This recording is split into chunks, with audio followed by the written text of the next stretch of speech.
Good evening, everybody, and welcome. My name is Sabir, pronouns he, him, and I run events here at the Strand.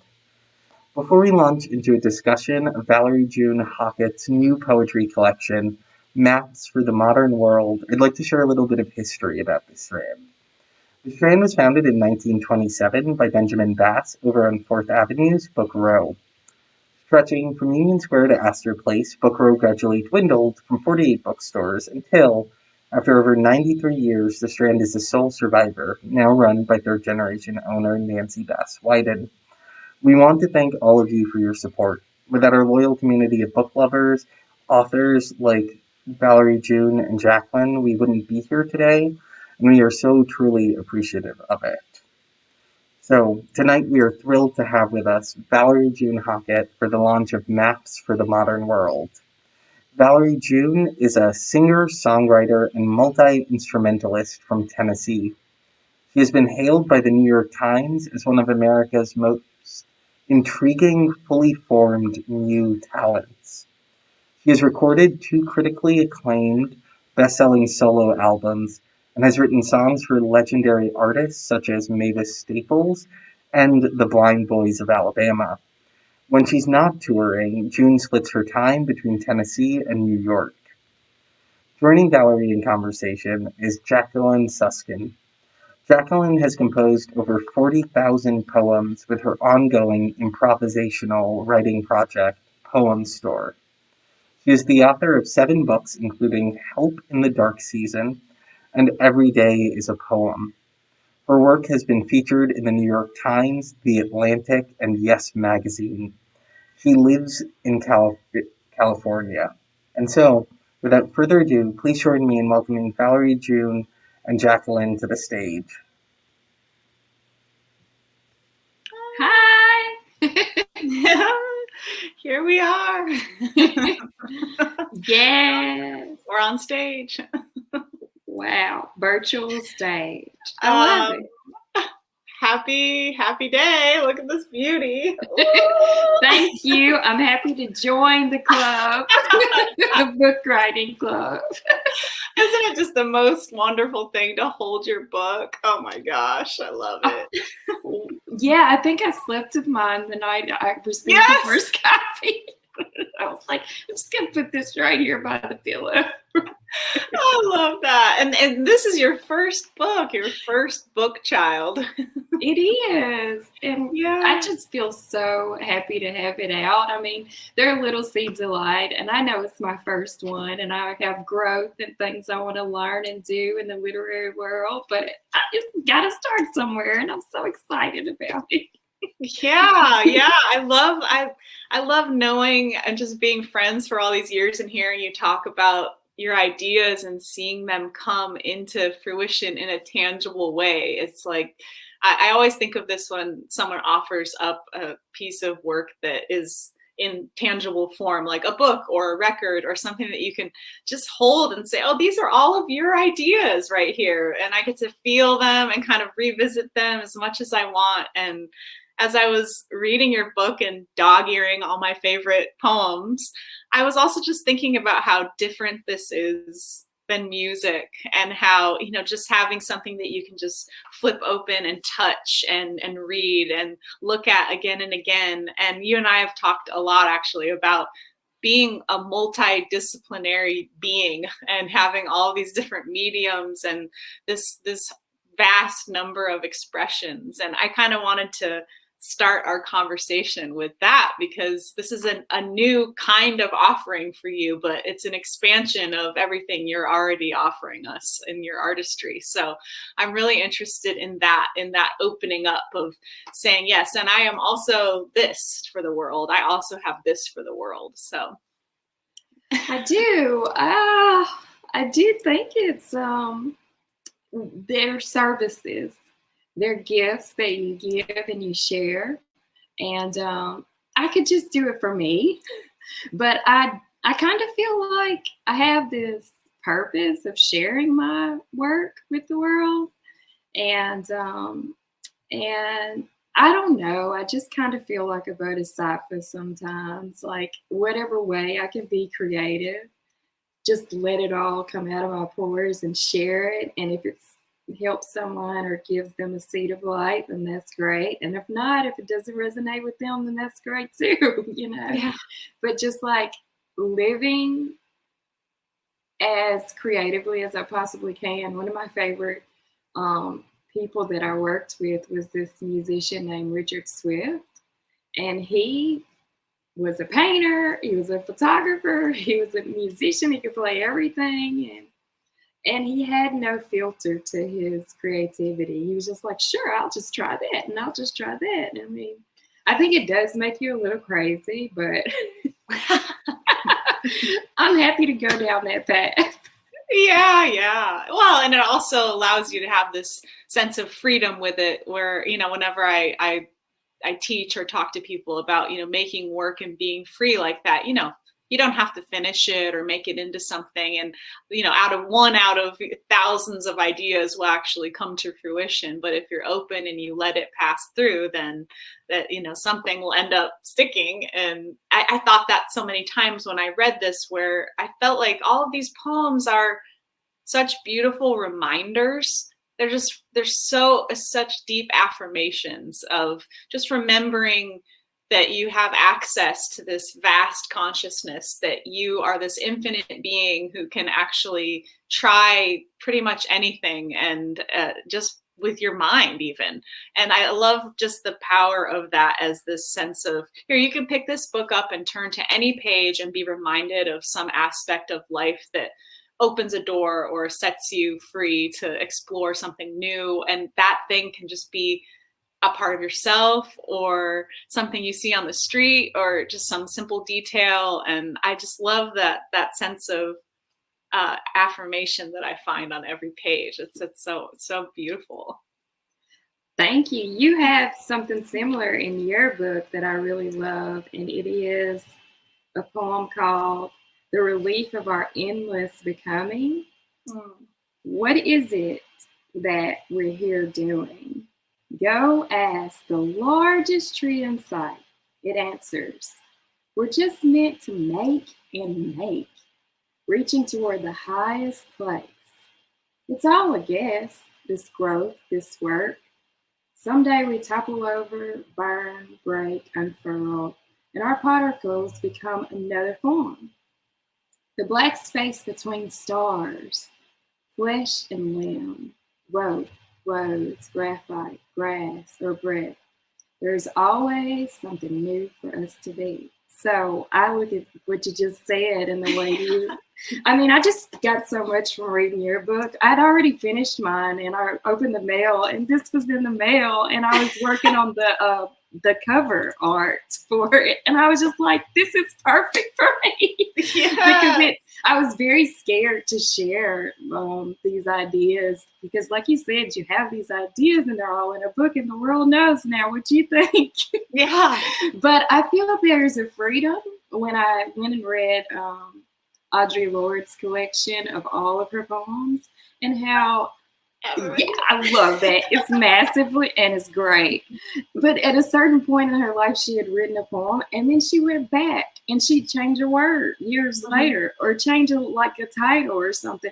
And I was like, I don't have to be stuck here, you know? I mean, this is what it is today. Maybe I'll have different ideas when I'm 90 or whatever. That. Yeah, I listened to an interview the other day with Nikki Giovanni, and she's, you know, really getting up there in age, and she was like, oh, I don't have to answer to my younger ideas. It's clear that I'm different now. I've grown. I'm a grown woman now. When I wrote those poems that this person's referencing, I was young. And it's funny, this morning I did a little reading from one of my first books, and I thought, oh wow, I have different ideas, and I talked about that, and that felt good as an artist to be able to say, of course, like these are just the seeds of everything that you'll become. And then also, I think it's really special how these poems sort of accentuate you and your work that you've already created. It's like giving your audience this extension of who you are, like saying, okay, I've let you in on this, I've let you in on this, and now I'm going to let you in on all of this, like all of this language that, you know, words have such deep, intense connotations. And sometimes in a song, I think you can let words have a little bit less power because they get swept up in the music, and you can feel a different feeling that you could attach because of the rhythm or the harmony. But in a book, that you don't have that. You just have the language, and you just let that reader think whatever they want about those words, and it's empowering, I think, for the rest of your work, because it adds this whole other light to it. Yeah, I was hoping so. I do know that you know, something I was writing in this book earlier today, because I was getting ready for our conversation, and I just wrote the importance of allowing Black women to be whimsical. We're always seen as hard, tough, strong figures. Like Zora Neale Hurston says that at the beginning of Their Eyes Are Watching God, the Black women they're the mule of the earth. And that's heavy, and I have felt that in my life. And what it means to be magical or have a fantasy side or imagination or an illuminance or iridescence to you, or be fairy-like and playful in your heart, even if you're an old Black woman.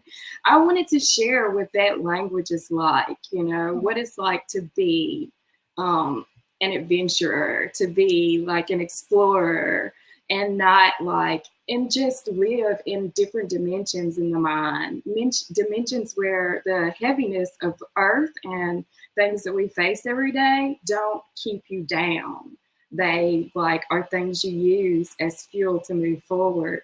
And it's not just, you know, I just addressed it in that way about my physical form, just because that's something that I don't really talk about very much in the book. But, you know, when you are reading it, it could seem like, oh, this is just a bunch of hippie shit. But to me, hippie shit doesn't mean anything if you can't put action behind it, and if there is no body to embody it and move it forward. So that's why I wanted to touch on that a little bit. Well, I think you really put that into like a very like clear example in the opening prose of each chapter. You have this like small essays that open up each section of the book, and I was floored by those. Like the poems, I felt like are pieces of you that I know from conversation, or even that I have picked up in your music, and they kind of bring it into a moment of clarity, which I love. That's what I love about poetry. It'll take these huge, massive macro ideas and bring it into this condensed, like micro, special, accessible gift. And that's what each one of these feels like, a mantra or a prayer or some like vast concept of consciousness brought into your perspective and then offered up. But those essays are so grounding throughout the book that I think they do exactly what you're saying. They like take this moment for it not to just be this fluffy hippie shit. And it's like, no, this is, we're going to hold the tie here. We're going to like ground down. We're going to root in at the beginning of this section. Just so you know, this is where this is going and where it's coming from. And I so appreciated that, because sometimes poetry books don't have that. And you can kind of like float your way through and you can still get your own feelings. But I just thought that that was such a well-crafted choice. I was so impressed by those. I got really excited for like every chapter would end and then I'd be like, what's the next prose essay going to be? I can't wait to read that, because I had also not read writing of like that of yours before. So that made me really happy that you gave us this chance to like ground into like the deeper meaning, and that I really appreciate that. Thank you. You know, I'd finished the poems and the illustrations as well and sent it in. And I was kind of like reading back through it, and I was like, I got more to say. Yes. And I just like woke up at 4:00 in the morning and started working on these every morning, early in the morning. And it just means a lot, because it almost didn't happen. It means a lot to hear you say that. Oh, good. Yeah, I was so impressed. I love those pieces of the book, and especially tying into this feeling of how this book relates to the modern world, and this sort of like reflection on technology and like where we're at and the speed of everything, and the idea of this being a map and how you like move us through these huge ideas of awareness and mindfulness and consciousness, and you provide methods of how to be more present, things to remember to keep you grounded in this moment. And I felt like those essays did that in a really beautiful and powerful way too. Like you could condense something really small. You might see something on the internet. I think this is partially why poetry has had a huge comeback, is because our attention spans are so much shorter now.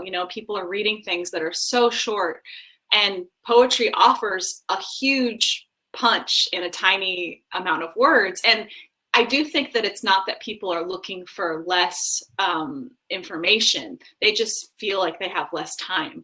So poetry really speaks to that. And then I love how this book kind of like turns that on its head. It's like, yeah, you're going to get this information in this really short, condensed poem, but it's the most expansive concept that you could possibly address in this space, which is, consciousness and the nature of being. And I wondered if there was anything that you wanted to say about the process of trying to like get all of those ideas down, and like what it was like to create this book. Wow. I know I said a lot of things there. That really, like, it came over time, because when my father passed, it was about 4 years ago, and that's when the limitations started to come. Like, for example, A Light Beyond. Sorry, that's my insulin pump. I just have to make sure that's okay. Or For You. And those started coming. And the way they came, it wasn't like getting a song. Because when I get a song, I get like, it sings to me. I hear just voices that are singing. Like, I don't know, what's one of my songs? Shoot, I can't even think. Working Woman Blues. I ain't fit to be no. I heard that singing to me. If it were a poem, then it would just be, I ain't fit to be no mother. I ain't fit to be no wife. And that's how I knew that these were poems that I was starting to get, because it was just like, there is a space. I was doing something, and then it says, it has always been there for you, for you. And I start to listen to this voice, and then it says, I tried friends, I tried poems, I tried songs, but none belong. There is a space for you. And I'm like, okay, well, I'm just going to write that down. Where the lens is blurry, where the winds don't hurry, and though the world won't cease to turn, it has been such a heart-aching thing to learn. It has been with salted, wilted tears that burn, that there is a space for you. Can't be hidden like all things true. It's only a body and the spirit flew, but here in me, there will always be a space for you. And so more of those started to come, and I just wrote them, and I was writing every time they came. And that's when Amanda said to me, how's music? How are you? At some event we were working on with Grounded, and I was like, I'm fine. Music, I'm kind of bored right now. And she was like, well, you need to be loving whatever you're doing. You need to love it. And she said, well, how's your writing? You said you were writing when your father passed. And I was like, well, yeah, I'm writing a lot of poems. And that's when she introduced me to Rachel Vogel. And she's the literary agent. And I let her read the poems. We met at a coffee shop, and I just gave her a stack of poems and drawings. And she was like, sure, let's share them with the world and see if any publishers are interested. And so from there, it became a book, but it was really just a bunch of random poems that had been coming for years, like 3 or 4 years. Mm-hmm.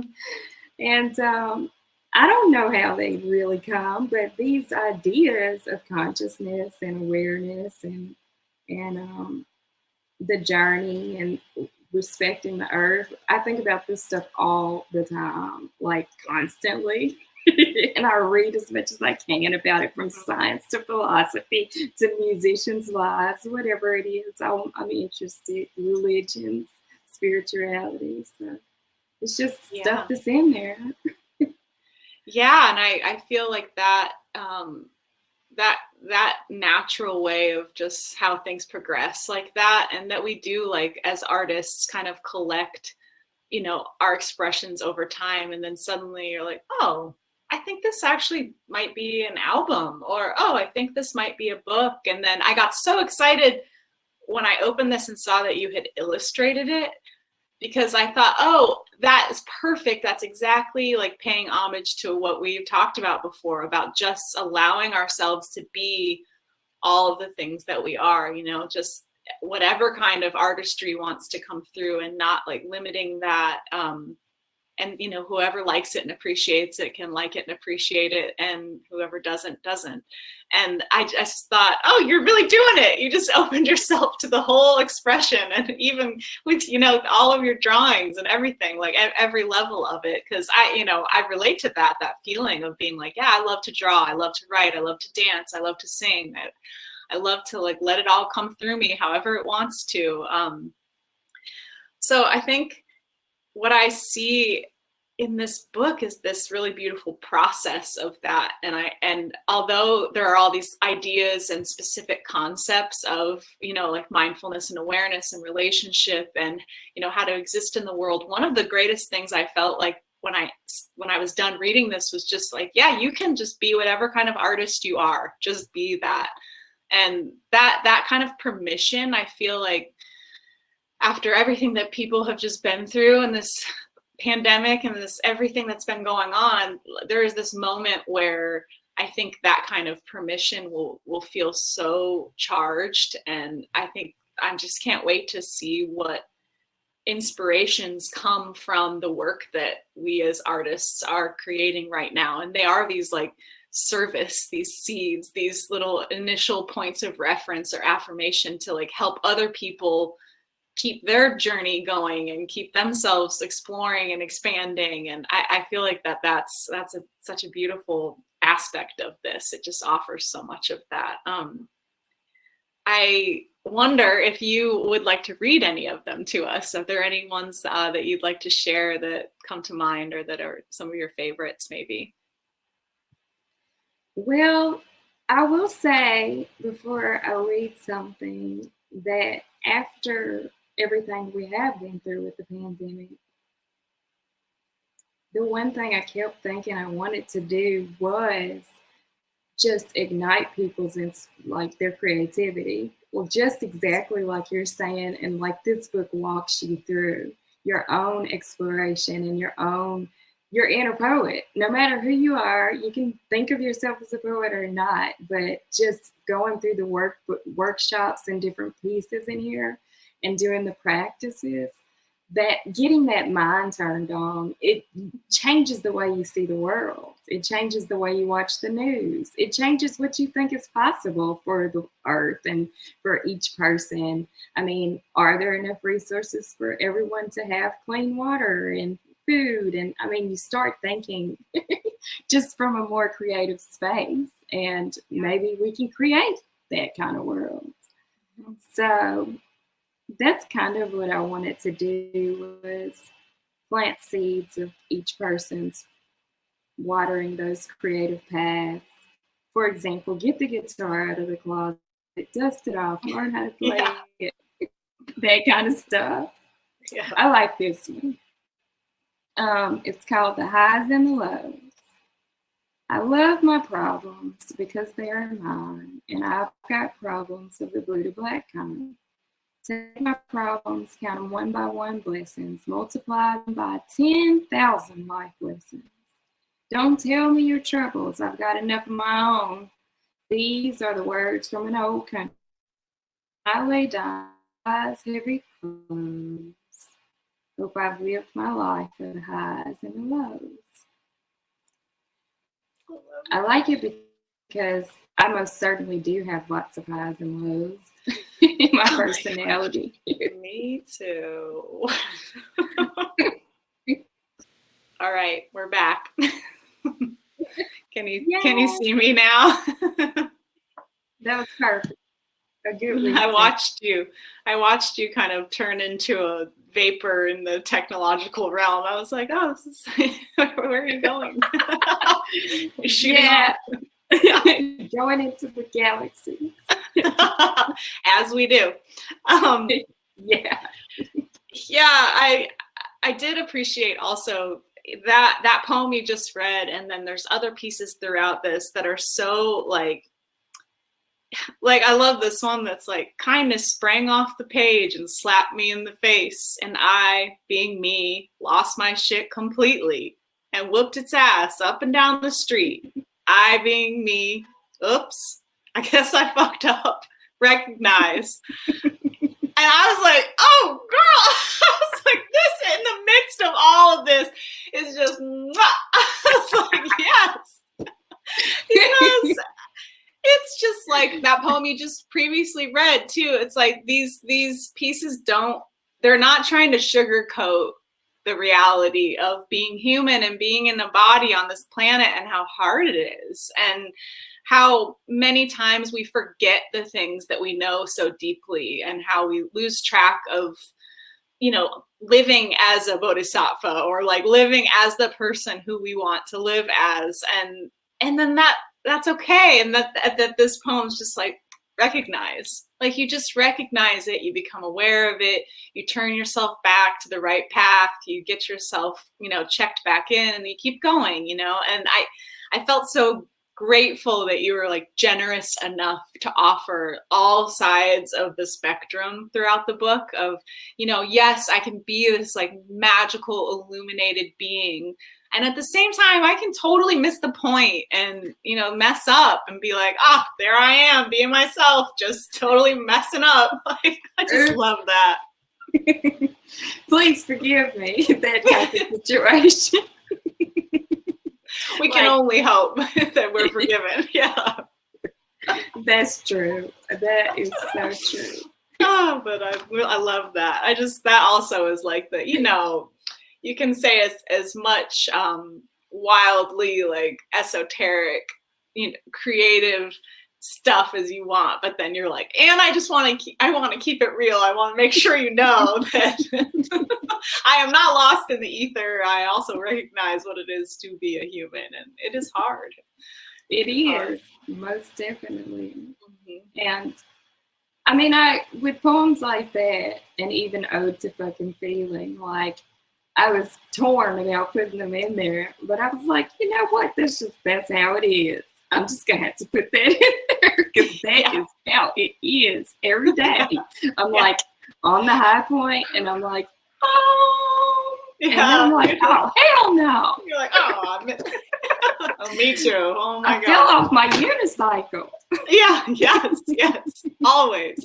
And I think, as being people who share their work, that it's important to also share that. It's just like, no one's claiming to be this angelic, perfectly aligned person all the time. And I think poetry offers a really good space for that. Like, poetry offers a really good space for darkness and pain. And in the same time, you can there's so many poems in this book that are just these like joyous celebrations of being. And I love the juxtaposition of that, of being like just the light and the dark. It's all in there. It's all in there. Yes. There's one poem where something, I'm trying to, let's see. I love this idea of karma being charged with positivity, and that, the ideal where we are all realizing that we're bodhisattvas and we're all trying to live this conscious, elevated life, that would look like everyone's energy on the planet being charged with total positivity. And that would look like what is happening, the actions that play out would be joyous. It'd be like you'd be walking like on a moving escalator with one amazing thing after the other happening, not just to you, but to everybody. And so I like thinking about that and having that thought in there, because I do think that there are some planes where that is the reality. Mm-hmm. It's just not on Earth. Yeah, it's not here, but it could be. And I mean, that speaks to what you were saying before too, about just having this space for people to be able to envision this world that they want to have exist. And, you know, sometimes it takes, for me, reading something that someone else wrote, or hearing a song, or seeing a piece of artwork that kind of opens me up to, oh yeah, why can't the world be like that? And if now I think that it can, then it can. And I think that this book just kind of, I think that's like maybe the heart of this book actually, is that it's like, here's this map to showing you like how to continuously get to that place, to just be like, yep, and I am the one who can envision this, and I am the one who can act this out, and I am the one who can continuously bring this back into being again and again. And I just felt so uplifted reading that, because it's true. We are the ones who are creating this. So, you know, maybe we need people to help us remember how powerful we are. And, you know, that's like that. I felt that when I read this. I was like, right, like this is just a potent reminder of my own personal power to be this like creative, conscious being who can make a new world happen. And I'm doing that every day. Every day. And when I look at the protests and everything that we experienced last year, and me physically not being able to go out and protest, I think about like what, you know, the goal of the protest, a more harmonious existence and more respect for each other. And I think about like, well, can we really see that here? Can we collectively see it? When we just sit down in a chair, can we really see that? And what does it mean to just see it, you know? And like when we start seeing it and we allow ourselves to be like, yeah, the planet could be more harmonious. Yeah, this isn't a competition against race, against sex or class or anything. And we just start opening our minds to the possibility of more harmony. That's the kind of seed that I hope the book plants. Like things like with collective mind's eye creates everything. That is saying that, yeah, I mean, you might not be able to get on the front line and protest, but what are you thinking? How do you treat that person that's walking down the street who is not your same race and looks a little shady? Are you gonna like get all defensive and scared and act in fear, or are you gonna open your heart and act in love? I'm not saying you shouldn't protect yourself, but you know, like the mind first, open the mind first to other forms, other ways, other people, you know, more harmonious existence, things like that. Those are kind of the seeds that I was hoping we would feel and get. Yeah. And you offer kind of these practices of getting to that place, which I also appreciate, because it does take practice to get there. And there's so much that collectively we have to unlearn in order to get there. And I felt like so many times, so many poems in the book are, you know, I was like, you got to say this one out loud. Like, this is like a charm. It's like a prayer, you know, and if you say it out loud, you're getting yourself to think in this new way, just by replacing an old thought with a new thought, or with a confusion.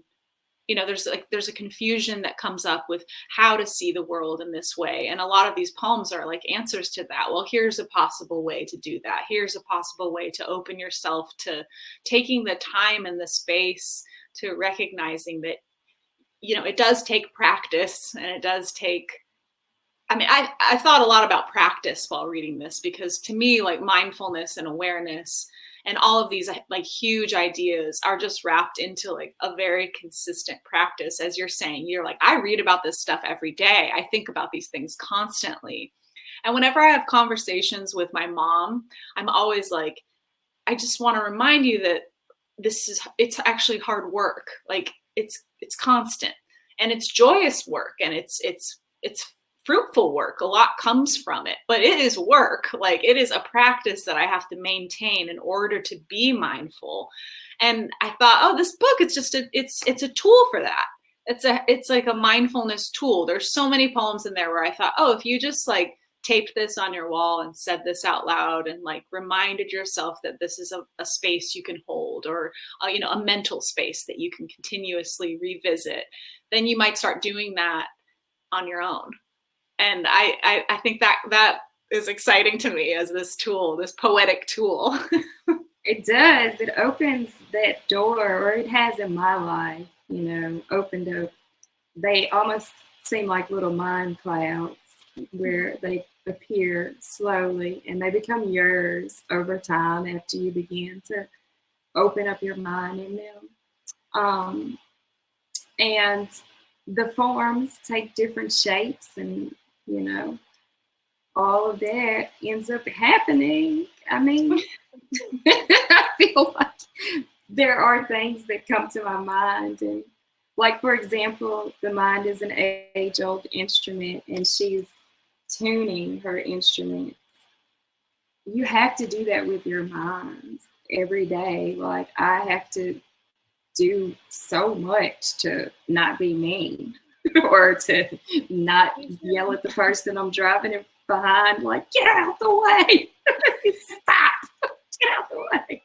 Instead of that, just take a deep breath. And this poem is, start the day tuning yourself to the light you came to see in this world. So the same way when I sit and I tune my instruments, I have to tune myself for the day, for being around people, for being with the plants, for listening to bird song instead of like being like, why is that bird making all that noise out there? Yeah. Like listening to it and really hearing it in its tones and its cadence and its rhythm and its movement and the response of it to a cicada or a frog or whatever else, the car going by, and noticing if I'm working in the yard, if I stop doing something, do it stop? Are they watching me? Am I watching them? Like just being in the world and observing everything that's around us. We're tuning ourselves to the earth's rhythm, really.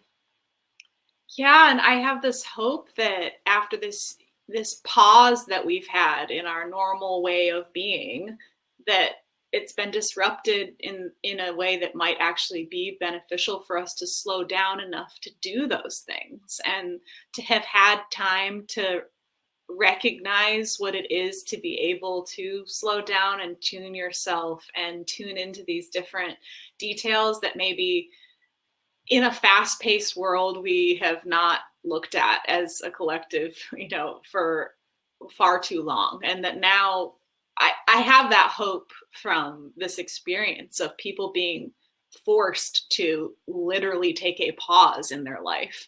And then I thought maybe that we can look at this, in all of this grief and all of this hardship, as also like this invitation to see what that has allowed to come out, and like what has come out of us in that space. And I think that kind of harkens back to this idea of why I feel it's important for this book to be out in the world right now, because it's like this offering for people we're all kind of coming out of this period of such chaos, and it's only just starting to open. And will we hold on to all of these mindful moments? Will we be able to practice and process all of it? Because there's a lot to process.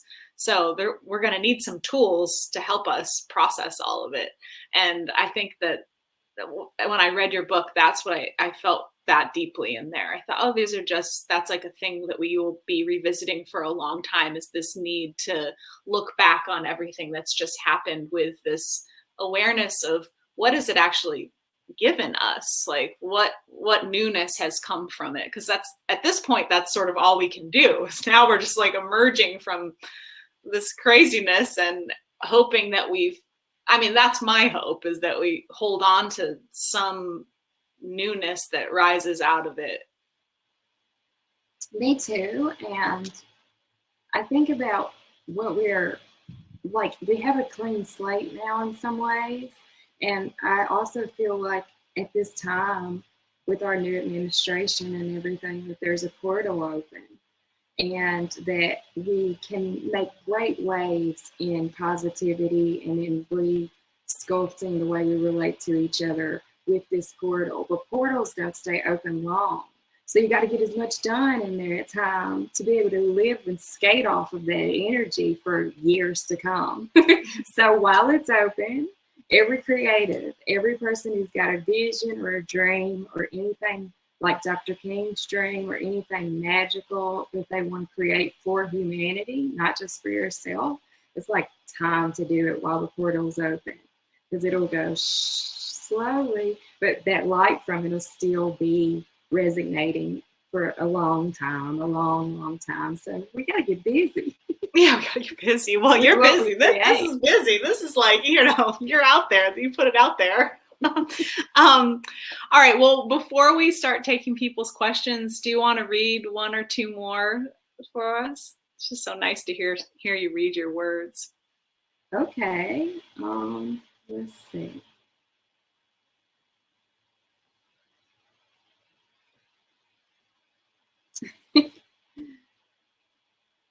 I guess I can read this one. Perfectly imperfect. Put on your cloak of pure perfection and head raised, walk out the door. Don't let the weight of your imperfections keep your chin lowered toward the floor.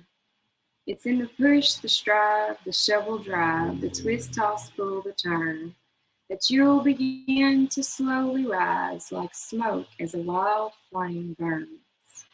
Every day a phoenix new, from the ash, sparkle blemished jewel. Gather faults, failures, losses, pain, to be used as alchemic fuel. Perfectly imperfect as you are, show up each day without fear. To live flawlessly is like trying to extract the salt from a single tear.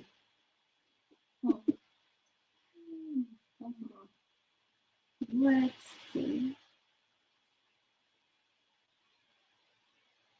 I'll read this goddess mantra. I was very nervous about sharing my love of the goddess with the world because it's a God-heavy world. But I don't see it as separate from God. I see, it's just a word, Mm-hmm. But I do think that, it needs to be said. The word needs to be said.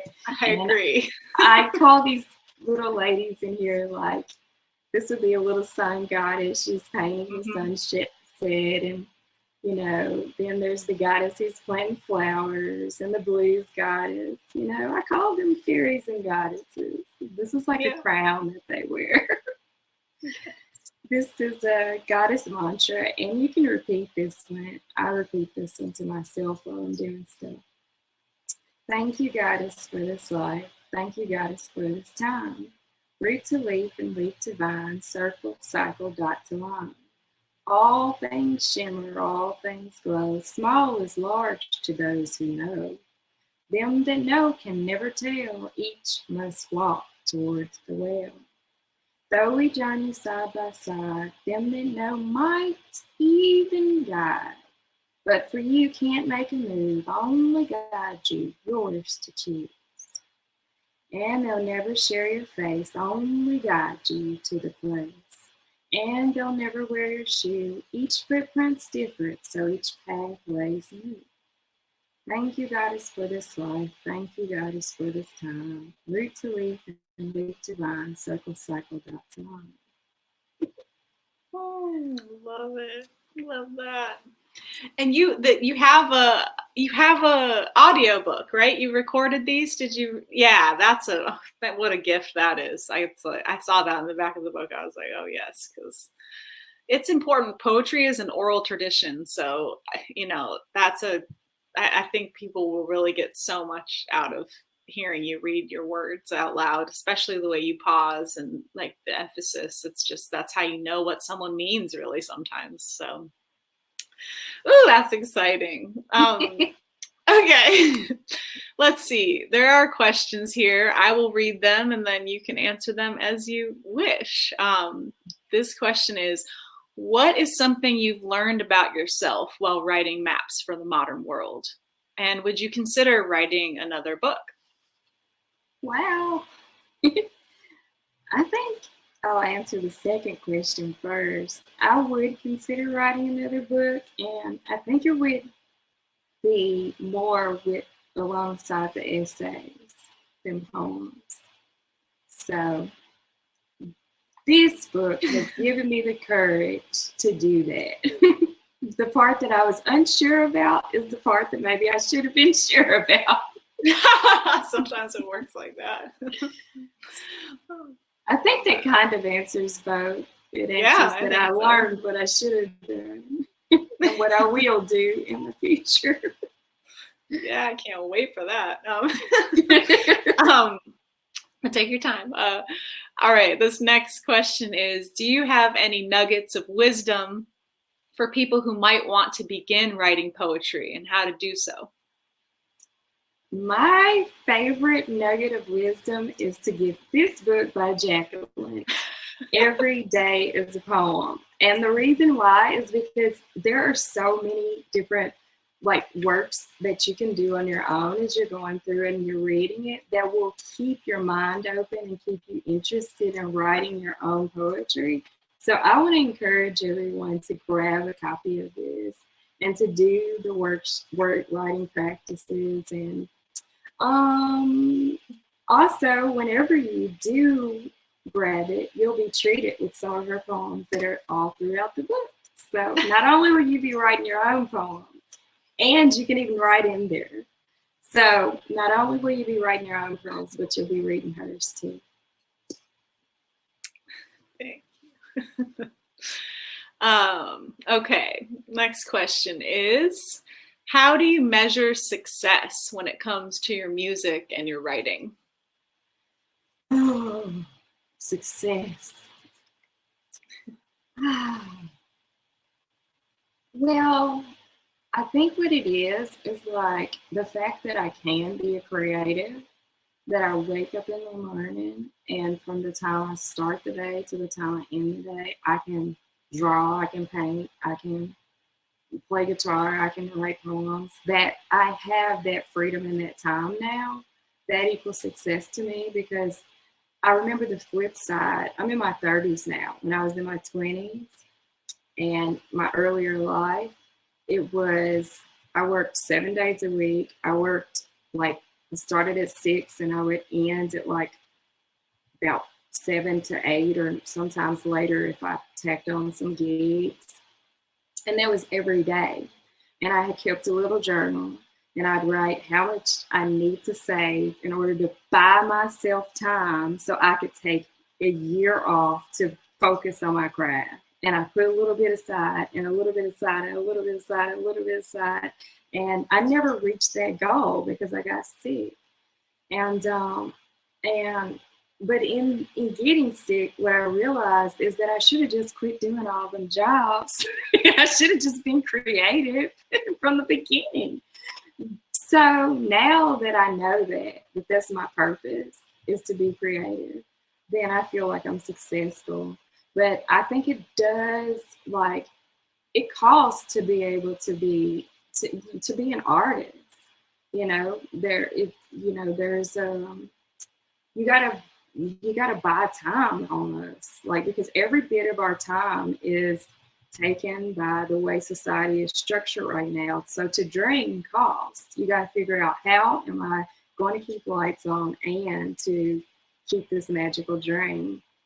And so I think success is, for me, that I've been working in the invisible world and I've seen that the world where I would be creative, and I just waited for years and drawn it and reeled in the fish. I'm like, can I have the time? Please, I could be broke. I don't care. I just want the time. So time is so important. And that to me is success. my gosh, I love that answer, Valerie. Oh my gosh. That was a good answer to that question. My goodness. Oh Lord. Okay. Next question. Just keep them coming here. What are your favorite fiction novels, if any?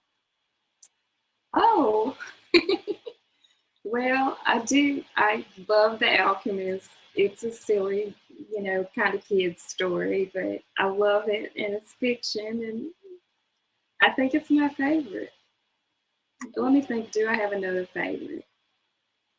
Another favorite fiction. I mean, I really enjoy Parable of the Sower, which was Octavia Butler. I enjoyed it, and you know, I kind of like the way her mind works as a sci-fi writer. I think she's brilliant, or was brilliant. She's not with us anymore, but I like that. Yes, I love that book. That book is having a big comeback right now. People are like, what's happening to our world? Is this our future? Yeah. Yeah, read it. Yeah, read it. Okay, this next question is this. How do we catch and create all of our joy and energy and share it in such a real way? Yeah, definitely that comes back to the practice and how, mindfulness, joy, positivity, kindness, it's a practice. And you're going to fall and you're going to fuck it up. And it's going to be like some days where you're just like, no. You want to take out this giant eraser. In my mind, I see a huge life-size number 2 pencil. And I just take out this big eraser and I put my arms around it and go back and forth on that moment to try to get rid of those moments where I'm just like, no, man, I fell off the bike. But it's the fact that you keep practicing it, keep practicing joy, the heart wants to close when it hears something painful or when something terrible has happened in the world, but you work on keeping it open every day, just a little bit more. And that comes through for me and Jacqueline dancing in the living room. One side of this record is 22 minutes, so I know if I put one on, I'm gonna give a 20-minute dance in. That'll shift your energy. Walking. Oh yeah. Hugging trees. Okay, maybe everybody can't do that, but you can walk by them and feel their love, especially I love now. that. I love that poem. And there's a poem in the book that's like, just touch a tree on your way to work every day or something. I was like, oh yes, tell people. Yeah. So those are practices. Yeah, it's a practice. And then you practice on figuring out how to translate that into your work and, understanding that if you're trying to share it, then you want to make it the most accessible as possible and you want to invite people into your experience, then that takes a lot of focus. And you sometimes you get the message on how to do that and it's very clear. And then sometimes it takes some finagling. It takes some time to figure out, okay, I want to say this. I mean, joy is a huge, huge concept. It's very abstract. It holds so much for so many different people. It means something different to everyone. So if you want to try to bring that into your own craft, then you have to think of how you want to best express it. And again, that's just it's a practice of figuring it out and taking the time to see how it best applies to whichever medium you're choosing. Yeah, cooking, any of those can be the medium. Okay, let's see if we have time for a couple more questions. I think we do. All right. Looks like we already answered the books questions. Okay. Do you find yourself humming your poems and thinking how they could be incorporated into songs? Not usually, but there is only one in this book that keeps trying to be a song, But usually, like I said, they come as speaking voices. But this one is trying to sing, and let me see if I can find it and share what it's saying. Yeah, it's the mind's eye. I am meant to wander, I am meant to roam. I am meant to see the world and never leave my home. Gently turn my gaze low, see where legs cross, breathe slow. Colors soften starlight, awakening the true sight. And then it would go back to the beginning. I am meant to wander, I am meant to roam. I am meant to see the world, but never leave my home. And the rest of it would come after that. So that's the only one in the book that I hear a melody to.